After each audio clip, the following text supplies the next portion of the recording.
Yep les amis, j'espère que vous allez bien. Bienvenue sur Madras Conseil. Madras Conseil, ta chaîne qui te parle d'immobilier outre-mer. Donc dans cette vidéo, je vais tout simplement partager avec toi tous les éléments que j'emmène avec moi lorsque je vais faire des visites de biens. Donc sans plus tarder, n'hésite pas à t'abonner et on se rejoint juste après le générique.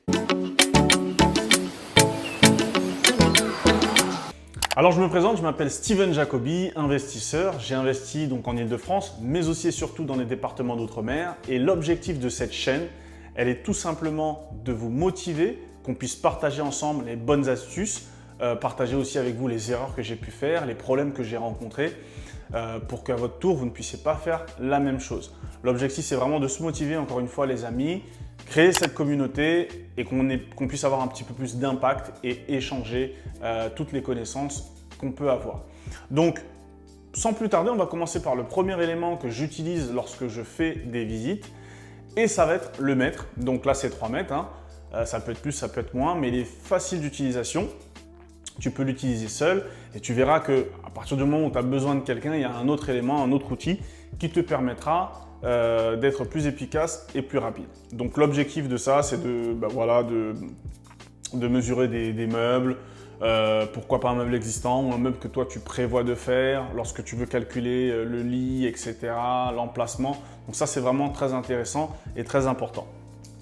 Ensuite, tu vas avoir le tournevis pour dévisser, je ne sais pas moi, la partie basse du ballon d'eau chaude, dévisser une prise, dévisser alors quand je dis un meuble, pas un gros meuble, mais dévisser peut-être quelque chose pour voir ce qui se cache derrière, voir si c'est entretenu ou pas.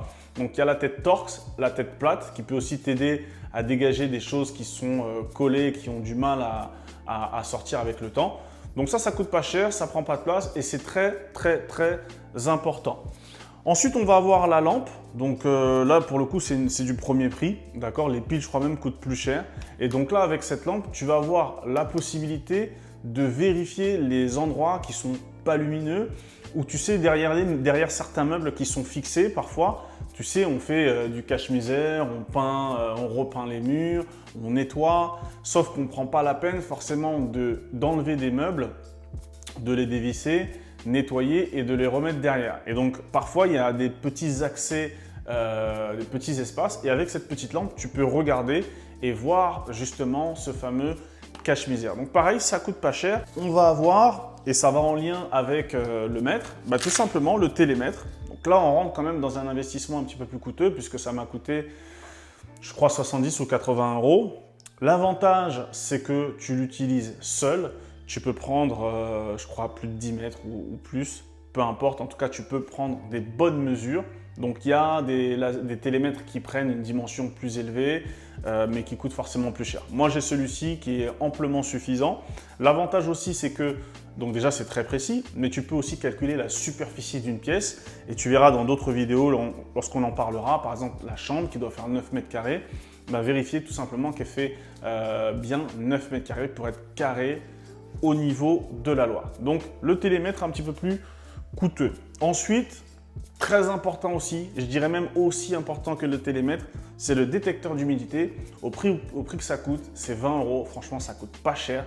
Et pour les départements d'outre-mer qui sont vraiment des zones très humides, l'objectif c'est vraiment de prendre ça. Vérifier les pièces potentiellement humides comme les salles d'eau, mais aussi d'autres pièces. Vérifier les coins, les plafonds, pardon, parce que des fois les toitures sont peut-être pas bien entretenues, donc il y a toujours des endroits où l'eau passe. Donc l'objectif c'est vraiment avec ça, de vérifier, et c'est très précis, et ça te permet aussi derrière, preuve à l'appui du coup, de pouvoir négocier en disant à l'agent immobilier, écoutez, moi j'ai regardé dans certaines zones, il y a des gros problèmes d'humidité, donc à ce moment-là, ça va être des coûts supplémentaires, je vais devoir augmenter mon enveloppe travaux. Donc ça aussi, preuve à l'appui pour vous, pour le vendeur, etc. C'est très important. Ensuite, on va avoir un élément que je n'ai pas, pour être très transparent, c'est une équerre, donc à 90 degrés bien sûr. Là, vous allez avoir la possibilité de vérifier les coins des murs, coins du receveur de douche, de la baignoire, etc. Parce que vous savez, des fois, il y a des tremblements de terre et les murs ont tendance à bouger. Donc l'objectif, c'est vraiment de bien vérifier. On veut vraiment avoir une visite où on a un maximum d'éléments et que derrière, une fois qu'on a signé, on ait le moins de surprises possible. Parce que qui dit surprise, alors des fois c'est des bonnes surprises, mais qui dit mauvaise surprise dit coût supplémentaire qui n'aurait peut-être pas été financé par la banque. Donc vraiment, on prend cet équerre, les amis, c'est très important. Ensuite, on va avoir le petit livret, très important. Le livret, c'est vraiment pour moi la possibilité pour vous de prendre des notes. Et tu verras qu'au bout d'un moment, à force de prendre des notes, ça va te faire une base de données. Prendre des notes au niveau de la taxe foncière, qui est le syndic de copropriété, le montant des charges, qu'est-ce que ça comprend, le quartier, prendre des notes sur le quartier, les places extérieures, etc. Pentu, terrain pentu ou pas. Tout ça, c'est des choses qu'il faut prendre en compte et tu verras qu'au bout d'un moment, ça te fait une superbe base de données. Tu notes le numéro de l'agent immobilier, tu peux même le noter aussi, on ne sait jamais, et mettre des commentaires. Donc vraiment, ça c'est très important. Prenez avec des carreaux. Pourquoi? Parce que vous allez à travers ça pouvoir faire des plans et grâce au télémètre, justement, vous allez pouvoir noter avec précision les mesures et les transmettre à votre architecte d'intérieur ou entreprise de BTP. Ensuite, alors moi j'aime bien prendre une petite bouteille d'eau, donc tout simplement pour la boire, parce que je parle beaucoup, je pose beaucoup de questions, j'échange avec les occupants lorsqu'ils sont présents. Et donc la bouteille d'eau, c'est toujours important de prendre une petite gorgée de temps en temps pour être à l'aise lorsque vous allez vous exprimer. Prenez aussi parfois une bouteille d'eau qui sera non potable du coup, pour tout simplement vos visites lorsqu'on va dans des endroits sinistrés, des endroits qui ne sont plus occupés. Alors bien sûr avec le Covid-19 que nous avons aujourd'hui, il est important de prendre soin de notre hygiène. Et donc voilà, bouteille d'eau non potable, c'est toujours très important. Bon là bien évidemment, c'est un détail. Ensuite, vous allez avoir le drone. Moi, je n'en possède pas personnellement, mais le drone il va être très intéressant pour vérifier la toiture. Donc, à défaut d'aller chez le voisin, à défaut de prendre du recul en hauteur et puis de pouvoir vérifier la toiture, vous avez la possibilité de prendre un drone qui vous permet de vérifier. Vous ne pouvez pas acheter un truc, un immeuble, une maison ou autre et me dire « j'ai pas vérifié la toiture ». Donc, si tu n'as pas les moyens d'avoir un drone, et je le comprends tout à fait, il y a la possibilité de louer le drone pour une dizaine d'euros, vingtaine d'euros peut-être même. Et à ce moment-là, c'est juste 2-3 heures pour vérifier la toiture. Donc c'est un seul usage. Tu expliques ça à la personne qui le loue et c'est très rapide.